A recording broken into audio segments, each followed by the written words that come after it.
জুলাই গণ অভ্যুত্থানের সময় সংঘটিত হত্যাকাণ্ড সহ মানবতা বিরোধী অপরাধের মামলায় দণ্ডপ্রাপ্ত সাবেক প্রধানমন্ত্রী শেখ হাসিনা ও সাবেক স্বরাষ্ট্রমন্ত্রী আসাদুজ্জামান খান কামাল রায় ঘোষণা ৩০ দিনের মধ্যে আপিল না করলে আর আপিলের সুযোগ পাবেন না বলে জানিয়েছেন আন্তর্জাতিক অপরাধ ট্রাইব্যুনালের প্রসিকিউটর গাজী মোনাওয়ার হোসেন তামিম।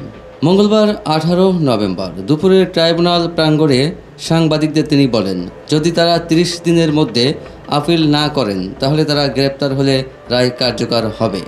সোমবার 17 নভেম্বর আন্তর্জাতিক অপরাধ ট্রাইব্যুনাল এক মানবতা বিরোধী অপরাধের মামলায় শেখ হাসিনা ও আসাদুজ্জামান খান কামালকে মৃত্যুদণ্ড দেন।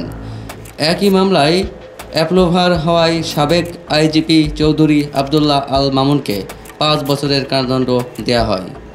ট্রাইব্যুনাল আইনের 21 ধারায় দণ্ডপ্রাপ্ত আসামিদের আপিলের অধিকার নির্ধারণ করা হয়েছে।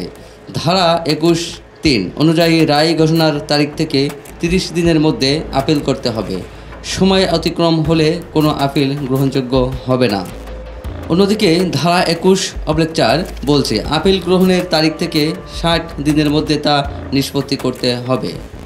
সাংবাদিকদের প্রশ্নের জবাবে প্রসিকিউটর গাজী মোনাওয়ার ব্যাখ্যা করেন, সাধারণ ফৌজদারি আইনে সময়সীমা পেরোলেও তামাদি আইনের আওতায় ডিলে কন্টিনিউশন বা বিলম্ব মার্জনার আবেদন করা যায়, কিন্তু বিশেষ আইনে যেমন আন্তর্জাতিক অপরাধ ট্রাইব্যুনাল আইন সময়সীমা নির্দিষ্ট থাকলে তা পেরিয়ে গেলে কোনো অবস্থাতেই বিলম্ব মার্জনা করা যাবে না।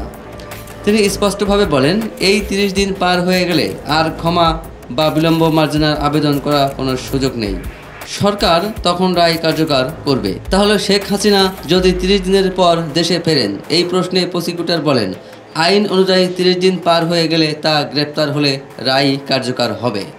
দণ্ডপ্রাপ্ত ব্যক্তিরা এখন ট্রাইব্যুনাল থেকে শুধু মামলার সার্টিফাইড কপি, সাক্ষীদের জবানবন্দি অথবা অন্যান্য নথি সংগ্রহ করতে পারবেন। এরপর তারা 30 দিনের মধ্যে আপিল বিভাগে আপিল করতে পারবেন এবং আপিল দাখিলের পর জামিন আবেদনও করতে পারবেন।